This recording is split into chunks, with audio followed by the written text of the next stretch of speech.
आज आपल्याला receipt and payment account म्हणजे थोडक्यात इन्कम अँड एक्सपेंडिचर अकाउंटवरील प्रॉब्लेम नंबर 5 पाहायचं आहे. म्हणजेच नॉट फॉर प्रॉफिट कन्सर्नमध्ये इन्कम अँड एक्सपेंडिचर अकाउंट तयार करतात आणि बॅलन्स शीट तयार करतात. रिसिट अँड पेमेंट अकाउंट दिलेलं असतं, त्यावरून आपल्याला इन्कम अँड एक्सपेंडिचर अकाउंट तयार करायचं असतं. तर काय सांगितलं आहे बघा आधी पहिल्यांदा, from the following receipt and payment account and adjustment given below you are required to prepare income and expenditure account for the year ended 31 March 2020 of Venna cultural association Satara. म्हणजेच काय, वेण्णा कल्चरल असोसिएशन सातारा यांचं 31 March 2020 income and expenditure account तयार करायला सांगितलं आहे. मग आता income and expenditure account फक्त तयार सांगितलं आहे, बॅलन्स शीट तयार करायला सांगितलेलं नाही.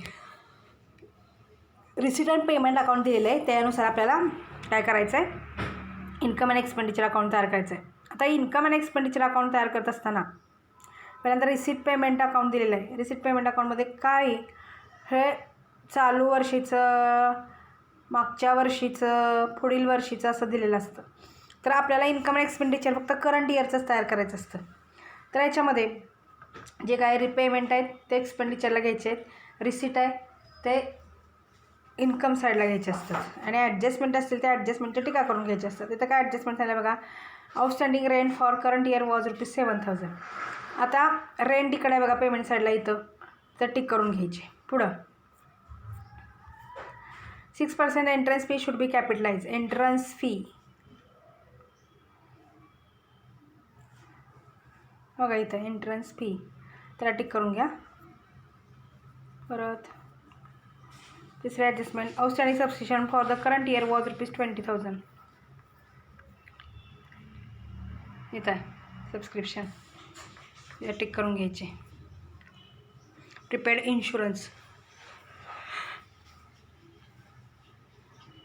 इथं इन्शुरन्स आहे बघा, त्याला टिक करून घ्यायचं आहे. अशा पद्धतीनं ह्या टिका करून घेतल्यानंतर आता इन्कम अँड एक्सपेंडिचर अकाउंट तयार करायचं आपल्याला, आखून घ्यायचा इन्कम अँड एक्सपेंडिचर अकाउंट. फक्त इन्कम अँड एक्सपेंडिचर अकाउंट तयार करायचं आहे. तर इन्कम अँड एक्सपेंडिचर अकाउंट कसं तयार करायचं बघा, बघा इथं वरती लिहायचं, in the books of Venna cultural association Satara income and expenditure account for the year ended. Income expenditure account आहे, त्यामुळे for the year ended 31 March 2020 असं येणार आहे.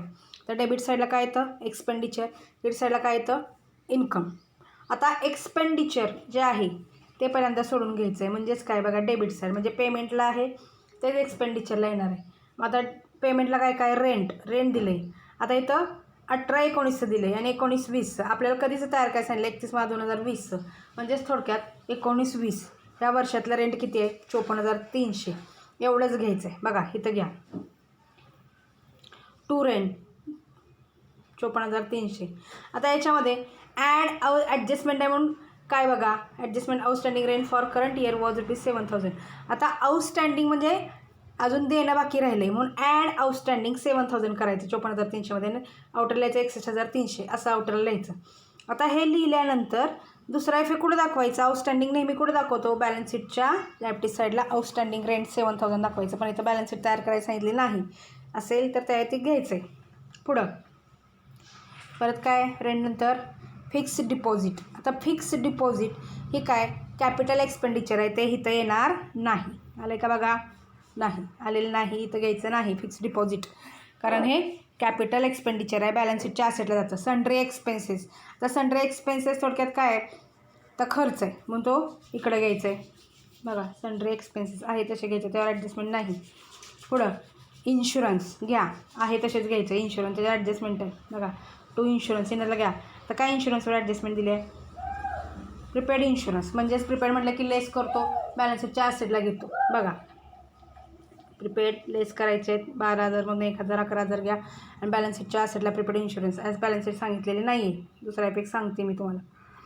त्यानंतर पुढं प्रिंटिंग अँड स्टेशनरी आहे तसं घ्यायचं आहे, प्रिंटिंग अँड स्टेशनरी. हां परत पिकनिक एक्सपेन्सेस. आता इकडं पिकनिक रिसिट आहे, त्यातून पिकनिक रिसिटमधून पिकनिक एक्सपेन्सेस लेस केले चालू शकतात, किंवा डायरेक्ट आहे तसं एक्सपेंडिचरला पिकनिक एक्सपेन्सेस घेतले तरी चालतात. बघा पिकनिक एक्सपेन्सेस 18,000 आहे तसं, ॲडजस्टमेंट नाही ते आहे तसं घ्यायचं. पुढं सॅलरी 20,000, सॅलरी पण इथं आहे तसं घ्या 20,000. पुढं त्यानंतर ट्रॅव्हलिंग एक्सपेन्सेस 13,000. आता इथं travelling expenses to travelling expenses 30,000 आहे तसं घ्यायचं आहे. त्यानंतर बाय ॲडव्हर्टाइजमेंट 18, 19. तर 18, 19 दिलं आहे. 19, 20 तयार काय सांगितलं, तेव्हा आपल्याला येणार आहे काही 7,000 नाही. बघा घेतलं आहे का नाही. पुढं बाय बॅलन्स कॅरीड डाऊन. नेहमी रिसिट अँड पेमेंट अकाउंटचं ओपनिंग बॅलन्स घ्यायचं नाही, नेहमी क्लोजिंग बॅलन्स घ्यायचा आणि हा पण बॅलन्स शीटच्या असेटला घ्यायचा. 15,000, 16,000. त्यामुळे इथं इन्कम एक्सपेंडिचरला येणार नाही. आता इकडचं कुठली बाजू झाली ही पूर्ण पेमेंट बाजू कुठं घेतली आपण, पूर्ण एक्सपेंडिचरला घेतली ॲडजस्टमेंटसहित. पुढं आता इथं काय रिसिट काय काय बघा. रिसिटला to balance brought down, cash in hand, cash at bank. हे ओपनिंग झालेलं आहे, हा घ्यायचा नाही. ओपनिंग असेल बँकेतील शिल्लक, खात्यातील शिल्लक असेल ती घ्यायची नाही, क्लोजिंगची घ्यायची. ती बॅलन्स शीटच्या असेटलाच दाखवायची असते. आता इथं सबस्क्रिप्शन दिले, तर सबस्क्रिप्शन देत असताना 18, 19 मागच्या वर्षी, 19, 20 चालू वर्षी, 20, 21 पुढच्या वर्षीचं झालं. आता ही तिन्ही वर्षे दिली आहेत तुम्हाला, 18, 19, 19, 20, 20, 21. तर त्यातलं करंट इयरचंच घ्यायचं 19, 20, 1 लाख. हा बघा बाय शब्द लावायचा आणि क्रेडिट साईडला घ्यायचं. बाय सबस्क्रिप्शन 1 लाख घेतलं. तर एक सबस्क्रिप्शनवर ॲडजस्टमेंट काय आहे. तिसरी outstanding subscription for the current year was ₹20,000. म्हणजे चालू वर्षीचे 20,000 रुपये सबस्क्रिप्शन म्हणजे वर्गणी येणं आहे. म्हणून कशी ॲडजस्टमेंट सोडवायची, तर सबस्क्रिप्शनमध्ये ॲड करायचं आणि आउटस्टँडिंग सबस्क्रिप्शन बॅलन्सच्या असेटला घ्यायचं. बघा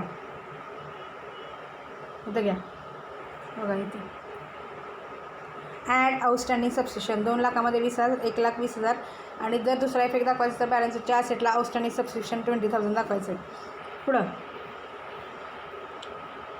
डोनेशन. आता डोनेशन जनरल असेल तर इन्कम आहे, स्पेसिफिक डोनेशन असेल तर लायबिलिटीज आहे, लायबिलिटी साईडला घ्यायचं आहे. हे परवाच थेरीमध्ये सांगितलं. जनरल डोनेशन आता 25,000 कुठं घ्यायचं आहे, इन्कम साईडला घ्या. बघा बाय डोनेशन 25,000, एवढं ॲडजस्टमेंट नाही.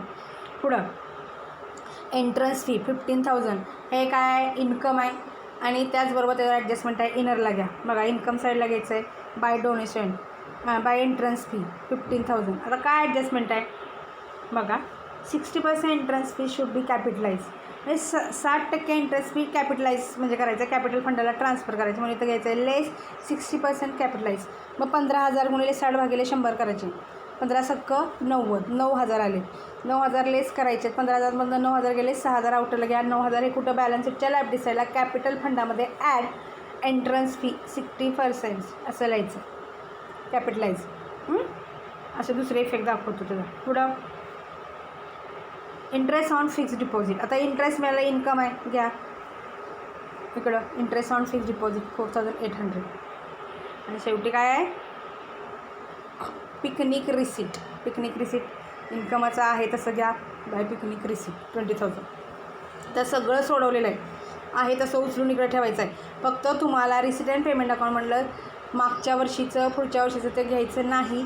चालू वर्षीचंच फक्त रिसिट अँड पेमेंट अकाउंटमधलं इन्कम अँड एक्सपेंडिचरला घ्यायचं असतं.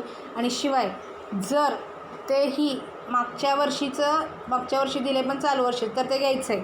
हे वाचून नीट घ्यायचं असतं, नीट बघायचं आहे. अशा पद्धतीनं ही सोडवायचं आहे. इन्कम एक्सपेंडिचर अकाउंट तयार करायचं नाही, तेवढं आपण तयार करून घेतलं आहे. तर एक्सपेंडिचर आणि इन्कम दोन्ही बाजू बघायच्या. दोन्ही बाजूपैकी कुठली बाजू मोठी आहे ती बघायची. कारण इन्कमच मोठा आहे, 1,20,000, 25,000, 6,000, 4,800, 20,000. म्हणजे पहिल्यांदा इकडची क्लोज करा, 1,75,800 येईल. 1,75,800 नंतर इथं ट्रॅव्हलिंग एक्सपेन्सेसपर्यंत बेरीज करायची. 61,300, 8,000, 11,000, 6,000, 18,000, 20,000 आणि 13,000. आणि ह्याची टोटल करून 1,75,800 मधून लेस करायची. किती येतात, 38,500. म्हणजेच काय, इन्कम जास्त आहे. ज्या इन्कम जास्त आहे आणि एक्सपेंडिचर कमी आहे तर त्या काय येतं, सरप्लस. म्हणूनच काय म्हणतात, excess of income over expenditure. Excess of कशाचं एक्सेस आहे, इन्कम. ओव्हर कशापेक्षा, ओव्हर म्हणजे पेक्षा, खर्चापेक्षा काय जास्त आहे, इन्कम जास्त आहे. म्हणून खर्चापेक्षा इन्कम जास्त असेल तर सरप्लस म्हटलं जातं. आणि त्यामुळे ते कुठं घेतलं जातं, एक्सपेंडिचरला इथं बॅलन्स काढला जातो. म्हणजे त्याला तो डेबिट बॅलन्स असं म्हटलेलं आहे. म्हणजे थोडक्यात हा सरप्लस येतो. आणि हा सरप्लस कुठं ट्रान्सफर केला जातो, बॅलन्स शीटच्या लायबिलिटी साईडला कॅपिटल फंडामध्ये सरप्लस ॲड केला जातो. इकडं डेफिसिट येतो, क्रेडिट साईडला डेफिसिट येतो. लक्षात का, ह्या क्रेडिटला डेफिसिट येतो. कधी जर ही तुमचं डेबिट जास्त असेल आणि क्रेडिट कमी असेल तर त्यावेळी इकडं बॅलन्स येणार आहे आणि तो बॅलन्स आल्यानंतर त्याला डेफिसिट असं म्हटलेलं आहे. पण आत्ता क्रेडिट साईड मोठी आली आणि डेबिट साईड लहान आली म्हणून काय झालं आहे, इन्कम जास्त आहे, एक्सपेंडिचर कमी आहे, म्हणजे सरप्लस आलं म्हणून त्याला excess of income over expenditure ही ब्रॅकेटमध्ये लिहिलेलं आहे. आलं किती? 38,500. कशाला? या पद्धतीनं हा प्रॉब्लेम सोडवायचा आहे. साधा सरळ सोपा आहे, एकदम सिम्पल प्रॉब्लेम. मी तुम्हाला आत्ता फक्त इन्कम अँड एक्सपेंडिचर अकाउंट कसं तयार करायचं हे तुम्ही सोडवून बघायचं आहे. मी सांगितलं त्या पद्धतीनं.